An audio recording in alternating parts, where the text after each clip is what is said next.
Bum bum bum bum bum bum bum bum bum bum bum bum. The Peter Dislike Show. Bum bum bum bum bum bum bum. Well, it's still New Year's Eve in some parts of the world, so there's one last chance for a New Year miracle. I want you to pray. I'm just about to head out today. I'm a little bit bummed out because I had a crock pot that I was using to cook my food here and it disappeared at the hostel. A little bit bummed out because I just bought a bunch of my favorite food and now if that crock pot doesn't turn out, all of that's going to go to waste. So I'm a little bit bummed out by that. But you know what? Maybe this is a good opportunity for me to eat a little bit less today. I'm just about to head out to go sightsee a little bit. I want you to pray that when I come back to the hostel, Mary Curry is waiting for me, and also somebody leaves behind a rare coin worth $10 million, right? And here's the thing: what would I do if that happened? $10 million coin. Mary Curry wants to come back to the United States with me. What would I do if that happened? Not much different. I'd continue to go to my jobs at the community colleges. And but one thing that would change, two things that would change. Number one, I could actually do my job.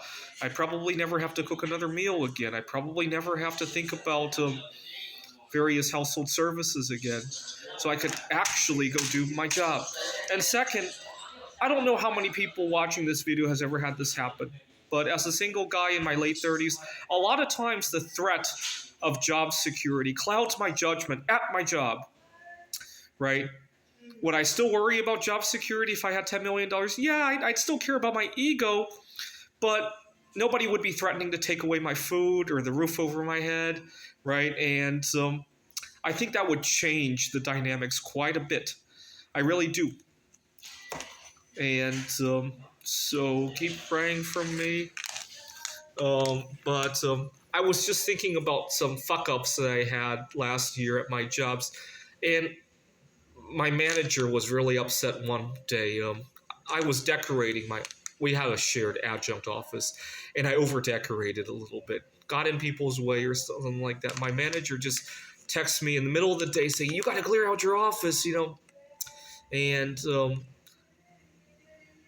had I had $1 billion in the bank, I would have responded to that a lot more positively. Not that I didn't respond to it positively. I told him, and I'm sorry if I got in anybody's way. I really love our decorations. My students love them. I'll see what I can do. And then I apologized to each one of my colleagues who shared the office, and I found out who I had gotten in the way of. And I personally apologized, and we found a middle ground. So that was good. But it made my chest pound for half a day, right? I'd like to be able to be in a state where I could go to work without these things causing my chest to pound, right? And I'd like to have an office I can decorate. That's been a big soreness of mine. I just ordered 6,000 Legos. I'm going to be putting together a portrait of Mary Curry. I've been thinking a lot about her because I want her to appear in my life in some way.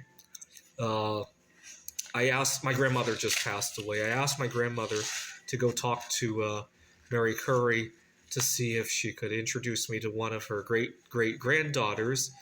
My grandmother was cremated. We got to see her in her casket, and I gave my grandmother, I put a small piece of, you guys know what, can be used to make Mary Curry's polonium. Right, for her to give to Mary Curry to continue her experiments. And I felt a great sense of presence the other night after the casket was cremated, that Mary Curry was working with it. And so Mary Curry passed away just shortly after we had discovered how to make polonium-210 out of bismuth-209. And she passed away on July 4th. 1934. Unfortunately, a little shy of when we finally used her invention to gain back our freedom, which is why she passed away on July 4th, right? Kind of interesting. I like to think she held the alchemy was discovered in June of that year. The alchemy to turn bismuth into polonium discovered June that year, and I think she held out just long enough to witness that. And all right.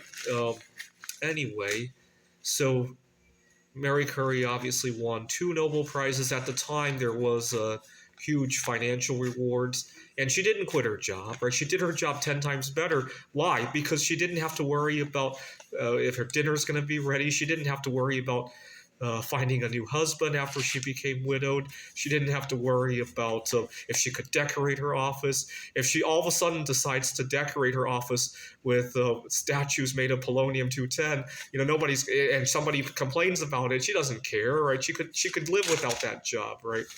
This is the Peter Dislike Show.